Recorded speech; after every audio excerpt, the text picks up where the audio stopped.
Bismillahirrahmanirrahim. Assalamualaikum warahmatullahi wabarakatuh. Alhamdulillahi rabbil alamin. Wassalatu wassalamu ala asrafil anbiya'i wal mursalin Sayyidina wa maulana Muhammadin wa ala alihi washabihi ajma'in, amma ba'du. Jamaah yang dirahmati Allah Subhanahu wa taala, kemarin kita telah mendengar daripada hadis-hadis yang disampaikan baginda Nabi Muhammad SAW tentang wajibnya sholat berjamaah, sampai dengan orang yang buta saja diwajibkan untuk datang menuju masjid sholat berjamaah. Dan siapa mendengar suara azan, Nabi katakan kok tidak mau ke masjid, maka nyata kemunafikannya sebagai umat Islam. Maka pada pagi hari yang mulia ini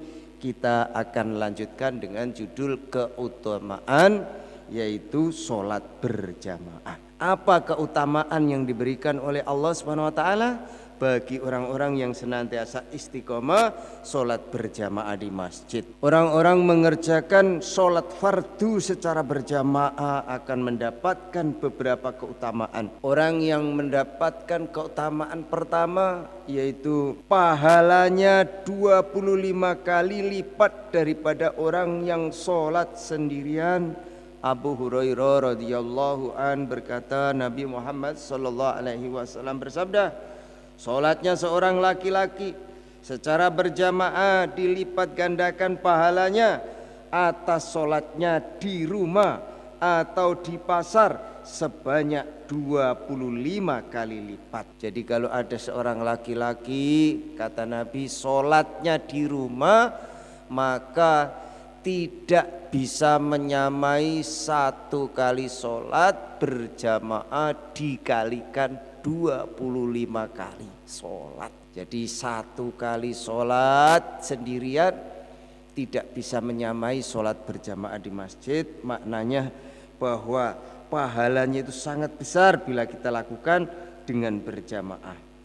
Hal itu dikarenakan jika ia berwudu dengan memperbagus wudunya, kemudian keluar menuju masjid, ia tidak keluar kecuali untuk sholat, maka tidak ada satu dari langkahnya pun kecuali dengan ia akan ditinggikan satu derajat dan akan dihapuskan satu kesalahan. Jadi setiap langkah kakinya dinaikkan derajatnya, dihapus dosa-dosanya. Itu baru berangkat ke masjid, hadirin. Jadi kalau kita ini mau berangkat sholat di masjid, satu langkah tinggikan derajat kita di hadapan Allah, satu langkah menghilangkan, menggugurkan setiap dosa-dosa kita. Itu baru jalannya, belum sholatnya. Maka bagi kita ini, karena dunia singkat tidak lama, maka kita gunakan sebaik-baiknya mencari bekal akhirat. Itu sungguh-sungguh bagaimana hidup yang selama-lamanya itu enak yang selama-lamanya. Karena dunia ini bagaimanapun enaknya tidak lama, hanya sesaat, paling lama 60 sampai 70 tahun, itu pun sudah jarang pada zaman akhir ini. Maka hadirin, kita pentingkan sholat berjamaah di masjid, kita makmurkan jamaah di masjid, sehingga masjid kita ini menjadi tempat yang nyaman untuk mencari kehidupan yang abadi di akhirat. Jika ia telah selesai melaksanakan sholat, maka malaikat akan terus mendoakan selama ia masih berada di tempat sholatnya. Jadi kita duduk ini, malaikat terus berdoa untuk kita supaya dosa kita ini terus diampuni oleh Allah. Kalau sudah malaikat yang berdoa, apakah ditolak oleh Allah? Tentunya tidak. Tentunya ketika kita berdiri, maka Allah hapus seluruh dosa. Nah, ini harus kita renungi, hadirin. Dengan adanya janjinya Allah, dengan adanya apa yang disampaikan Allah lewat malaikat dan nabinya ini adalah informasi langit di atas langit yang harus kita renungi. Oh, ternyata kalau saya duduk berlama-lama di masjid, maka hidup saya akan enak abadi di akhirat selama-lamanya. Seluruh dosa terus berguguran. Mengapa tidak saya gunakan sebaik-baiknya waktu subuh untuk mengelubur dosa-dosa saya? Harusnya merenung seperti itu hadirin. Jangan sampai kita ini di rumah tidak ada kegiatan, hanya paling melanjutkan tidur atau memperkerjakan sesuatu yang tidak ada manfaat. Lebih baik kita mencari bekal kehidupan akhirat, yang mana kehidupan akhirat adalah nyata setelah kita sampai di akhirat. Dunia hanya tinggal cerita hadirin ketika kita sudah sampai akhirat. Dunia ini akan hanya tinggal cerita, tetapi akhirat ini sekarang cerita karena kita di dunia.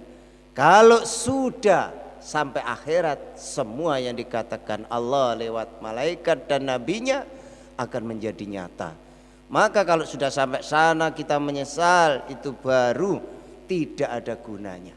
Maka sebelum menyesal, mari kita gunakan waktu yang singkat, yang tiap hari kita berjalan menuju akhirat ini, maka kita gunakan sebaik-baiknya untuk bagaimana sholat saya ini baik di hadapan Allah, dinilai dengan nilai yang tinggi. Maka orang yang berilmu 1 kali sama dengan 1000 kali sholat. Maka kalau gitu saya tak seneng duduk di masjid belajar agama, sehingga sholat saya 1 kali dihargai oleh Allah sama dengan sholat 1000 kali di malam hari yang diterima dan diampuni dosanya. Nah, ini yang harus kita masukkan dalam hati kita hadirin, sehingga kita ini menjadi hamba-hamba Allah yang senantiasa betul-betul mencari ridhonya Allah, sehingga kita akan menjadi hamba-hamba yang takwa. Kemudian doanya malaikat itu bagaimana ketika orang itu duduk di masjid? Ya Allah, ampunilah ia. Itu doanya malaikat. Jadi kita ini dimintakan oleh malaikat supaya dosa kita ini terus berguguran ketika kita duduk di dalam masjid. Kemudian ya Allah, rahmatilah mereka. Itu doanya malaikat.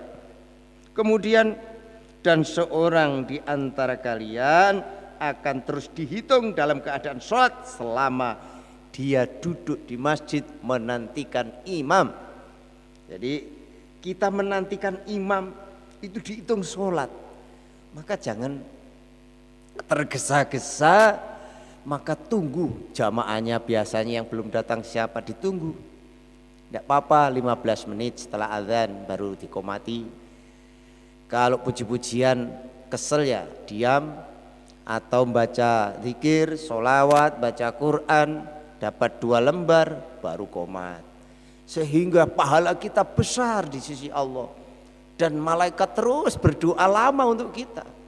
Nah, ini kalau kita renungi, kita masukkan dalam hati, maka akan menjadi hamba-hamba Allah yang senantiasa diberi kebahagiaan dunia dan akhirat. Allahumma amin. Itulah jamaah, 1 hadis baru 1 soal. Jadi kita lanjutkan besok. Masih ada 2 lagi, yaitu orang yang senantiasa duduk di masjid, menjaga kaum muslim di suatu wilayah dan penguasaan setan. Meriwayatkan Abu Darda radhiyallahu an bersabda, tidaklah 3 orang di suatu desa atau lembah yang tidak didirikan sholat berjamaah di lingkungan mereka, melainkan setan telah menguasai mereka. Jadi kalau orang itu nggak mau sholat jamaah, mereka itu satu kampung dikuasai oleh setan. Nah, kita lanjutkan besok. Mudah-mudahan sedikit ini bisa manfaat dan kita renungi bersama untuk bagaimana kita senantiasa menjaga sholat berjamaah di masjid, sehingga Allah ridho dengan kehidupan kita dunia akhirat menjadi bahagia. Allahumma Amin. Mari kita tutup dengan doa kafaratul majelis. Subhanaka Allahumma wa bihamdika asyhadu an la ilaha illa anta astaghfiruka wa atubu ilaik. Wassalamualaikum warahmatullahi wabarakatuh. Allahumma shalli ala Muhammad ya Rabbi shalli alaihi wasallim.